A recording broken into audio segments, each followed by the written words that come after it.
ആകാശവാണി.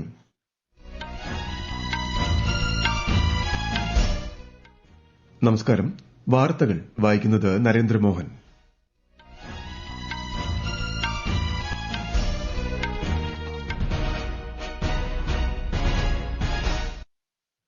പ്രധാന വാർത്തകൾ. നിർമ്മിത ബുദ്ധിയുടെ സാധ്യതകളെ വിദ്യാഭ്യാസ സ്ഥാപനങ്ങൾ ഏറ്റവും മികച്ച രീതിയിൽ ഉപയോഗിക്കണമെന്ന് രാഷ്ട്രപതി ദ്രൌപദി മുർമു. വന്യജീവി സംരക്ഷണത്തിൽ പരമ്പരാഗത അറിവിനൊപ്പം നൂതന സാങ്കേതിക വിദ്യകളും പ്രയോജനപ്പെടുത്തണമെന്ന് പ്രധാനമന്ത്രി നരേന്ദ്രമോദി. കാഴ്ച വൈകല്യമുള്ളവർക്ക് നീതിന്യായ വകുപ്പിൽ തൊഴിലവസരം നിഷേധിക്കരുതെന്ന് സുപ്രീംകോടതി. ലഹരി വ്യാപനത്തിനെതിരെ വിപുലമായ കർമ്മ പദ്ധതി തയ്യാറാക്കുമെന്ന് മുഖ്യമന്ത്രി പിണറായി വിജയൻ. താമരശ്ശേരി സംഘർഷം ഉൾപ്പെടെ സംസ്ഥാനത്തെ അക്രമ സംഭവങ്ങൾ ചർച്ച ചെയ്ത് കേരള നിയമസഭ. 97ാമത് ഓസ്കറിൽ പുരസ്കാര തിളക്കവുമായി ഷോൺ ബേക്കറിന്റെ റൊമാന്റിക് കോമഡി ചിത്രം അനോറ. മൈക്കി മാഡിസൺ മികച്ച നടി, ആഡ്രിയൻ ബ്രോഡി മികച്ച നടൻ. ഇൻഡോർ ഷോട്ട്പുട്ടിൽ 16 മീറ്റർ ദൂരം മറികടക്കുന്ന ആദ്യ ഇന്ത്യൻ വനിത എന്ന ചരിത്ര നേട്ടം സ്വന്തമാക്കി കൃഷ്ണ ജയശങ്കർ. വാർത്തകൾ വിശദമായി. 8ാമത് വിസിറ്റേഴ്സ് അവാർഡുകൾ രാഷ്ട്രപതി ദ്രൌപദി മുർമു ഇന്ന് രാഷ്ട്രപതി ഭവനിൽ നടന്ന ചടങ്ങിൽ സമ്മാനിച്ചു. രാജ്യത്തെ നിരവധി വിദ്യാഭ്യാസ സ്ഥാപനങ്ങൾക്ക് ആഗോള നിലവാരത്തിലേക്ക് ഉയരാൻ കഴിയുമെന്ന് ശ്രീമതി മുർമു പറഞ്ഞു. രാജ്യത്ത് ഗവേഷണം കൂടുതൽ പ്രോത്സാഹിപ്പിക്കണമെന്നും നിർമ്മിത ബുദ്ധിയുടെ സാധ്യതകളെ വിദ്യാഭ്യാസ സ്ഥാപനങ്ങൾ ഏറ്റവും മികച്ച രീതിയിൽ ഉപയോഗിക്കണമെന്നും രാഷ്ട്രപതി അഭ്യർത്ഥിച്ചു. भारत को ग्लोबल नॉलेज सुपर पावर के रूप में स्थापित करने का हमारे राष्ट्रीय लक्ष्य तो भी प्राप्त होगा जो हम पूरे विश्वास के साथ ये कह सकेंगे कि हमारी प्रयोगशालाओं में जो काम हो रहा है उसे अपनाने के लिए विश्व समुदाय उत्सुक है. आज मैं उच्च शिक्षा के नेतृत्व से जुड़े आप सभी लोगों से ये अनुरोध करती हूँ कि आप सब आर्टिफिशियल इंटेलिजेंस के क्षेत्रों में नए और बड़े काम करें और करवाएं. വന്യജീവി സംരക്ഷണത്തിൽ പരമ്പരാഗത അറിവിനൊപ്പം നിർമ്മിത ബുദ്ധി ഉൾപ്പെടെയുള്ള നൂതന സാങ്കേതിക വിദ്യകളും ഉപയോഗിക്കണമെന്ന് പ്രധാനമന്ത്രി നരേന്ദ്രമോദി. ഏഷ്യൻ സിംഹങ്ങളുടെ ആവാസ വ്യവസ്ഥ സംരക്ഷിക്കുന്നതിൽ ഗോത്ര സമൂഹങ്ങളുടെയും സമീപ പ്രദേശങ്ങളിലെ സ്ത്രീകളുടെയും പങ്കിനെ പ്രധാനമന്ത്രി പ്രശംസിച്ചു. വന്യജീവി ദിനാചരണത്തിന്റെ ഭാഗമായി ദേശീയ വന്യജീവി ബോർഡ് ഗുജറാത്തിലെ ജുനഗഡിൽ സംഘടിപ്പിച്ച യോഗത്തിൽ അധ്യക്ഷത വഹിക്കുകയായിരുന്നു അദ്ദേഹം. തദ്ദേശീയരുടെ പങ്കാളിത്തത്തോടെ ഡോൾഫിൻ സംരക്ഷണം സംബന്ധിച്ച് ജനങ്ങളിൽ അവബോധം വളർത്തണമെന്ന് പ്രധാനമന്ത്രി പറഞ്ഞു. ഇക്കോ ഗൈഡുകൾ, ട്രാക്കർമാർ, വനിതാ ഫീൽഡ് ജീവനക്കാർ എന്നിവരുമായി പ്രധാനമന്ത്രി സംവദിച്ചു. രാജ്യം 2ാം ധവള വിപ്ലവത്തിലേക്ക് നീങ്ങുകയാണെന്ന് കേന്ദ്രമന്ത്രി അമിത് ഷാ. ന്യൂഡൽഹിയിൽ ക്ഷീരമേഖലയിലെ സുസ്ഥിരത സംബന്ധിച്ച ശില്പശാല ഉദ്ഘാടനം ചെയ്യുകയായിരുന്നു അദ്ദേഹം. ഗ്രാമീണ സമ്പദ് വ്യവസ്ഥയുടെ ശാക്തീകരണത്തിൽ ക്ഷീര വ്യവസായം സുപ്രധാന പങ്ക് വഹിക്കുന്നതായി ശ്രീ അമിത് ഷാ പറഞ്ഞു. ലഹരി വ്യാപനത്തിനെതിരെ സമൂഹത്തിലെ വിവിധ മേഖലകളിലുള്ളവരെ ഉൾപ്പെടുത്തി വിപുലമായ കർമ്മ പദ്ധതി തയ്യാറാക്കുമെന്ന് മുഖ്യമന്ത്രി പിണറായി വിജയൻ. താമരശ്ശേരി സംഘർഷം ഉൾപ്പെടെ സംസ്ഥാനത്തെ അക്രമ സംഭവങ്ങൾ സംബന്ധിച്ച് പ്രതിപക്ഷം കൊണ്ടുവന്ന ഉപക്ഷേപത്തിന് നിയമസഭയിൽ മറുപടി നൽകുകയായിരുന്നു അദ്ദേഹം.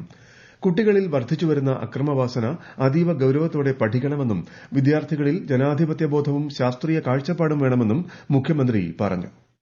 കുട്ടികളിലെ വലിയ തോതിൽ അക്രമോത്സുകത വർദ്ധിച്ചു വരികയാണ്. ഏതെങ്കിലും തരത്തിലുള്ള ഒരു വ്യക്തിനിഷ്ഠമായ തലത്തിലേക്കോ രാഷ്ട്രീയ തലത്തിലേക്കോ ഇതിനെ ചുരുക്കി കാണാൻ പാടില്ല. അപ്പൊ ഈ ഘട്ടത്തിൽ വേണ്ടത് സർക്കാരും സമൂഹവും ആകെ ഒന്നായി നിന്ന് ഒരേ മനസ്സോടെ ഇതിനെ ഒരുമിച്ച് എതിർത്ത് തോൽപ്പിക്കാൻ കഴിയേണ്ടതായിട്ടുണ്ട്. അതിനാവശ്യമായ എല്ലാ നടപടികളും സ്വീകരിക്കേണ്ടതുണ്ട്. സർക്കാരാണ് അതിന് മുൻകൈ എടുക്കേണ്ടതെന്നത് ശരിയാണ്. സർക്കാർ ആ മുൻകൈ എടുക്കും. പ്രതിപക്ഷത്തു നിന്നും രമേശ് ചെന്നിത്തലയാണ് പ്രമേയം സഭയിൽ അവതരിപ്പിച്ചത്. കേരളം ലഹരിക്ക് അടിമപ്പെടുന്നതായും കേരള സമൂഹം ഒറ്റക്കെട്ടായി ഇതിനെതിരെ അണിനിരക്കണമെന്നും ശ്രീ രമേശ് ചെന്നിത്തല പറഞ്ഞു. ലഹരിക്കടത്തിന്റെ ഉറവിടം കണ്ടെത്തി തകർക്കണമെന്ന് പ്രതിപക്ഷ നേതാവ് വി ഡി സതീശൻ ആവശ്യപ്പെട്ടു. ആശാ വർക്കർമാർക്ക് ഏറ്റവും കൂടുതൽ ഓണറേറിയം നൽകുന്ന സംസ്ഥാനം കേരളമാണെന്നും ആശമാരുടെ പ്രശ്നങ്ങൾ കേരളത്തിൽ നിന്നുള്ള എംപിമാർ പാർലമെന്റിൽ ഉന്നയിക്കണമെന്നും മന്ത്രി വീണ ജോർജ്. നിയമസഭയിൽ കെ ശാന്തകുമാരിയുടെ ശ്രദ്ധ ക്ഷണിക്കലിന് മറുപടി നൽകുകയായിരുന്നു മന്ത്രി. കേന്ദ്ര സർക്കാരുമായി ബന്ധപ്പെട്ട് വിഷയത്തിൽ ഇടപെടലുകൾ നടത്തുമെന്നും ശ്രീമതി വീണ ജോർജ് വ്യക്തമാക്കി. വയനാട് ഉരുൾപൊട്ടൽ ദുരന്തബാധിതരുടെ പുനരധിവാസത്തിന് വേണ്ടിയുള്ള 3ാം ഘട്ട കരട് പട്ടിക പ്രസിദ്ധീകരിച്ചു. വാർഡ് 10ൽ 18 കുടുംബങ്ങളും വാർഡ് 11ൽ 37 കുടുംബങ്ങളും വാർഡ് 12ൽ 15 കുടുംബങ്ങളുമാണ് ഉൾപ്പെട്ടത്. പട്ടികയിൽ പരാതികളുണ്ടെങ്കിൽ ഈ മാസം 13 വരെ അറിയിക്കാം. കാഴ്ച വൈകല്യമുള്ളവർക്ക് നീതിന്യായ വകുപ്പിൽ തൊഴിലവസരം നിഷേധിക്കരുതെന്ന് സുപ്രീംകോടതി. ജസ്റ്റിസുമാരായ JB പർദിവാല, R മഹാദേവൻ എന്നിവരടങ്ങിയ ബെഞ്ചാണ് ഇതുമായി ബന്ധപ്പെട്ട വിധി പ്രഖ്യാപിച്ചത്. ശാരീരിക വെല്ലുവിളികൾ നേരിടുന്ന വ്യക്തികൾക്ക് ജുഡീഷ്യറിയിലെ തൊഴിലവസരങ്ങളിൽ ഒരു തരത്തിലുമുള്ള വിവേചനമുണ്ടാകരുതെന്നും അവരെ ഉൾക്കൊള്ളിക്കുന്ന വിധം സംസ്ഥാനങ്ങൾ നിയമന നടപടികൾ പരിഷ്കരിക്കണമെന്നും ജസ്റ്റിസ് മഹാദേവൻ പറഞ്ഞു. 7 ദിവസത്തെ സന്ദർശനത്തിനായി ഇന്ത്യയിലെത്തിയ ബെൽജിയം രാജകുമാരി ആസ്ട്രിഡ് പ്രധാനമന്ത്രി നരേന്ദ്രമോദിയുമായി നാളെ കൂടിക്കാഴ്ച നടത്തും. പ്രിൻസസ് ആസ്ട്രിഡുമായും ബെൽജിയം ഉപപ്രധാനമന്ത്രി മാക്സിം പ്രോവോയുമായും വിദേശകാര്യമന്ത്രി S ജയശങ്കർ ഇന്ന് കൂടിക്കാഴ്ച നടത്തി. അർദ്ധചാലകം, നിർമ്മിത ബുദ്ധി, ശുദ്ധോർജ്ജം തുടങ്ങിയ വിഷയങ്ങൾ ചർച്ചയായി. രാജ്യരക്ഷാമന്ത്രി രാജ്നാഥ് സിംഗ് ബെൽജിയം രാജകുമാരി ആസ്ട്രിഡുമായും പ്രതിരോധ മന്ത്രി തിയോ ഫ്രാങ്കനുമായും ന്യൂഡൽഹിയിൽ കൂടിക്കാഴ്ച നടത്തി. ഇന്തോ പസഫിക് മേഖലയിലെ പ്രതിരോധ ഇടപെടലുകളുടെ സാധ്യതയെക്കുറിച്ച് ഇന്ത്യയും ബെൽജിയവും ചർച്ച ചെയ്തു. ഇന്ത്യൻ പ്രതിരോധ മേഖലയിൽ നിക്ഷേപം നടത്താൻ ബെൽജിയൻ കമ്പനികളെ ശ്രീ രാജ്നാഥ് സിംഗ് സ്വാഗതം ചെയ്തു. ഈ വാർത്തകൾ ആകാശവാണിയിൽ നിന്ന്. ആകാശവാണി വാർത്തകളും വാർത്താ അധിഷ്ഠിത പരിപാടികളും all India radio news Thiruvananthapuram YouTube ചാനലിലും @all India radio news Thiruvananthapuram Facebook പേജിലും AIR ന്യൂസ് _തിരുവനന്തപുരം ഇൻസ്റ്റഗ്രാം അക്കൌണ്ടിലും @AIR ന്യൂസ് _TVM X ഹാൻഡിലും ലഭ്യമാണ്.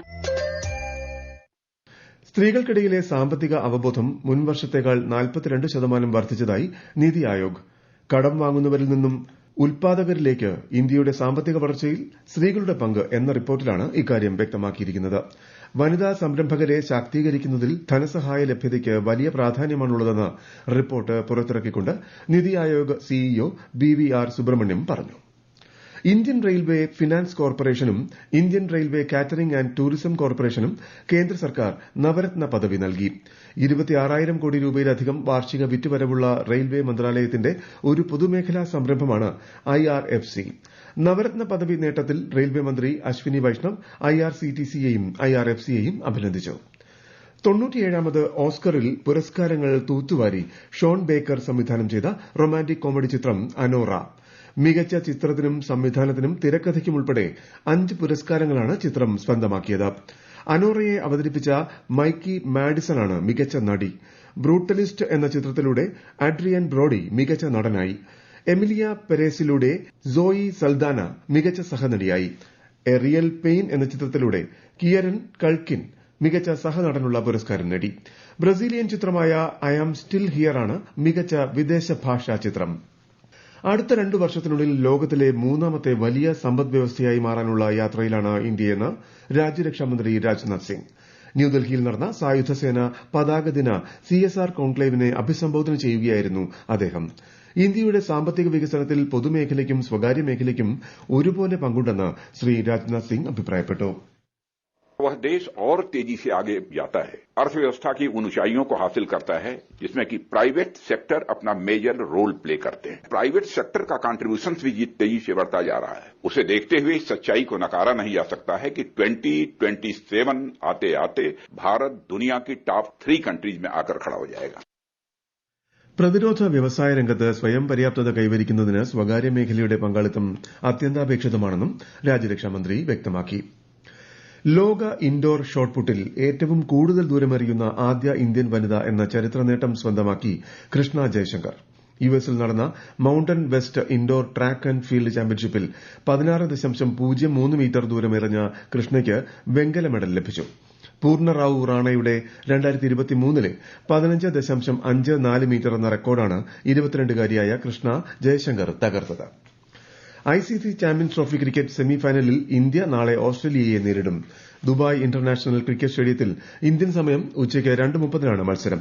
ഓസ്ട്രേലിയ മികച്ച എതിരാളിയാണെന്നും ഇന്ത്യൻ താരങ്ങൾ തികഞ്ഞ ആത്മവിശ്വാസത്തോടെയാണ് നാളെ മത്സരത്തിന് ഇറങ്ങുന്നതെന്നും ക്യാപ്റ്റൻ രോഹിത് ശർമ്മ പറഞ്ഞു.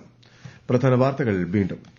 നിർമ്മിത ബുദ്ധിയുടെ സാധ്യതകളെ വിദ്യാഭ്യാസ സ്ഥാപനങ്ങൾ ഏറ്റവും മികച്ച രീതിയിൽ ഉപയോഗിക്കണമെന്ന് രാഷ്ട്രപതി ദ്രൌപദി മുർമു. വന്യജീവി സംരക്ഷണത്തിൽ പരമ്പരാഗത അറിവിനൊപ്പം നൂതന സാങ്കേതിക വിദ്യകളും പ്രയോജനപ്പെടുത്തണമെന്ന് പ്രധാനമന്ത്രി നരേന്ദ്രമോദി. കാഴ്ച വൈകല്യമുള്ളവർക്ക് നീതിന്യായ വകുപ്പിൽ തൊഴിലവസരം നിഷേധിക്കരുതെന്ന് സുപ്രീംകോടതി. ലഹരി വ്യാപനത്തിനെതിരെ വിപുലമായ കർമ്മ പദ്ധതി തയ്യാറാക്കുമെന്ന് മുഖ്യമന്ത്രി പിണറായി വിജയൻ. താമരശ്ശേരി സംഘർഷം ഉൾപ്പെടെ സംസ്ഥാനത്തെ അക്രമ സംഭവങ്ങൾ ചർച്ച ചെയ്ത് കേരള നിയമസഭ. 97ാമത് ഓസ്കറിൽ പുരസ്കാര തിളക്കവുമായി ഷോൺ ബേക്കറിന്റെ റൊമാന്റിക് കോമഡി ചിത്രം അനോറ.